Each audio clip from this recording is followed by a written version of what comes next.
guys, kembali lagi di Realita Cinta bersama aku Rain. Kali ini aku akan membawakan sebuah perjalanan cinta dari salah seorang temanku. Terima kasih sebelumnya sudah berbagi cerita dengan USR. Oke, kita mulai ceritanya.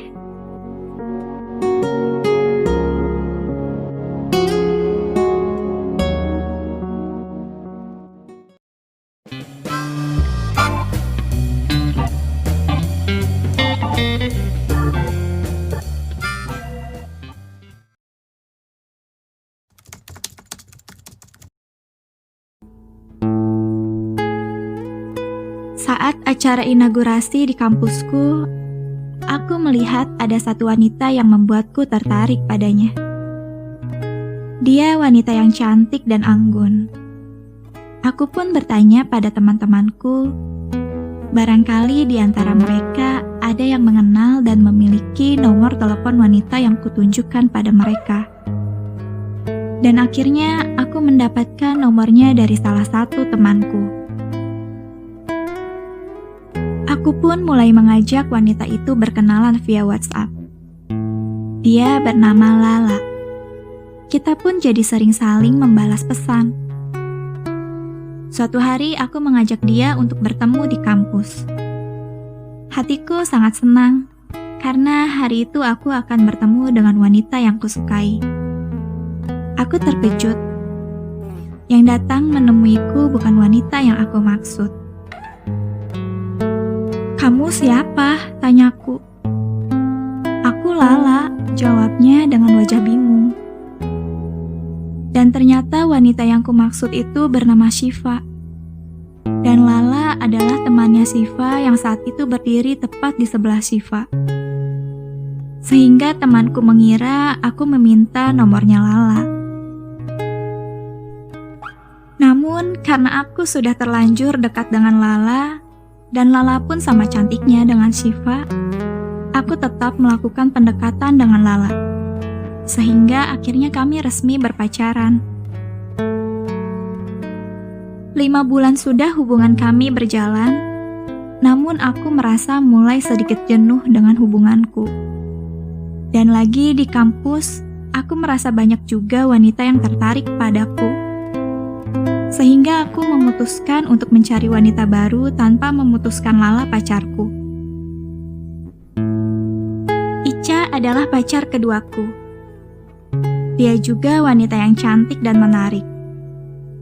Aku sering main ke kosannya selagi aku tidak bersama Lala. Perselingkuhanku ini berjalan cukup lama tanpa diketahui mereka berdua. Aku pun menjalaninya dengan santai, tanpa ada rasa takut ketahuan, walaupun mereka ada di kampus yang sama namun berbeda jurusan. Hari itu adalah jadwalku menemui Ica. "Yang, bentar lagi ada saudaraku mau datang ke sini. Gak apa-apa kan?" tanya Ica padaku. "Iya, gak apa-apa," jawabku. Aku sedikit heran dengan ucapan Ica. Karena tidak seperti biasanya dia bilang padaku jika ada saudaranya akan datang. Biasanya jika mau datang, ya datang saja tanpa memberitahuku terlebih dahulu.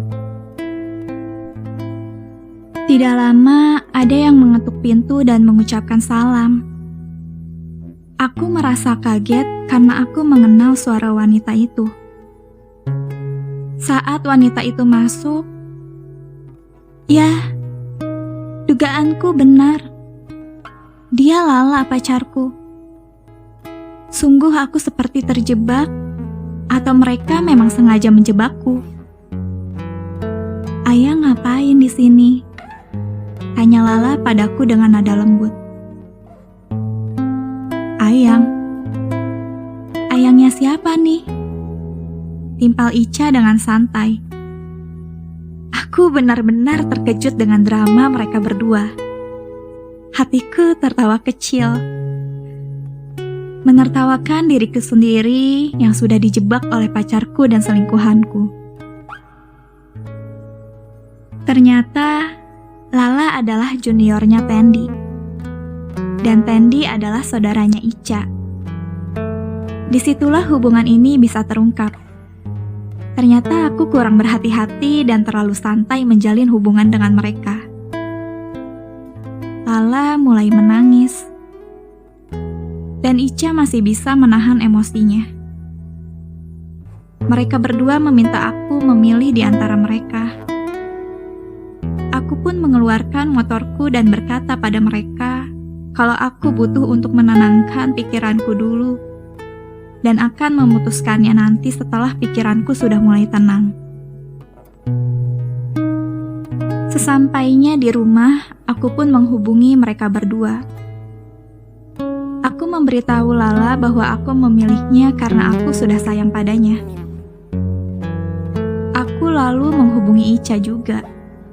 Aku berkata padanya bahwa aku masih mau menjalin hubungan dengannya. Intinya, aku tidak memutuskan siapapun. Aku masih mempertahankan mereka berdua, karena aku masih membutuhkan mereka berdua. Satu cinta penuh kasih, yang satunya cinta penuh nafsu. Dan lama sudah hubunganku dengan mereka berjalan seperti biasanya. Namun setelah 3 bulan berjalan, lagi-lagi aku ketahuan oleh mereka.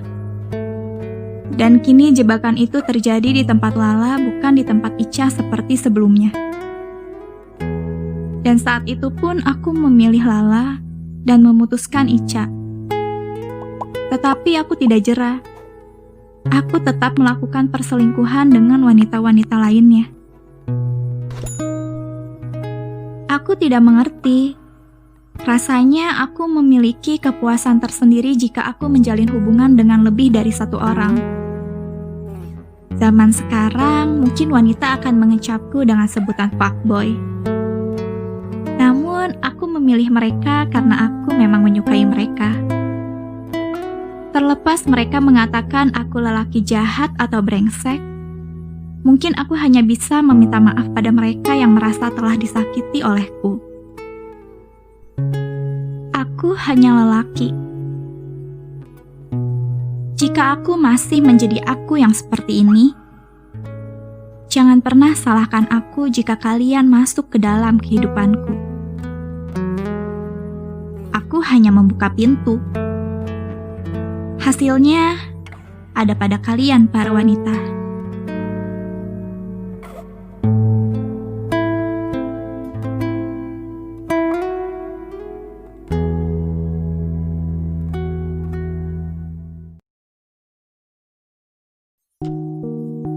Dari cerita ini, kita bisa belajar banyak hal. Hidup itu seperti bumerang. Kalau kamu menyakiti orang lain pun akan menyakiti kamu dengan cara yang berbeda dan bisa menjadi lebih sakit. Jadi, jangan bermain-main dengan hati, karena kamu tidak bisa menanggung resikonya nanti. Kita tidak bicara soal karma, tapi jika kamu berbuat baik, maka kamu berbuat baik pada dirimu sendiri. Dan jika kamu berbuat jahat, maka kejahatan itu untuk dirimu sendiri. Terima kasih buat semua yang udah dengerin. Sampai jumpa di konten US Art berikutnya.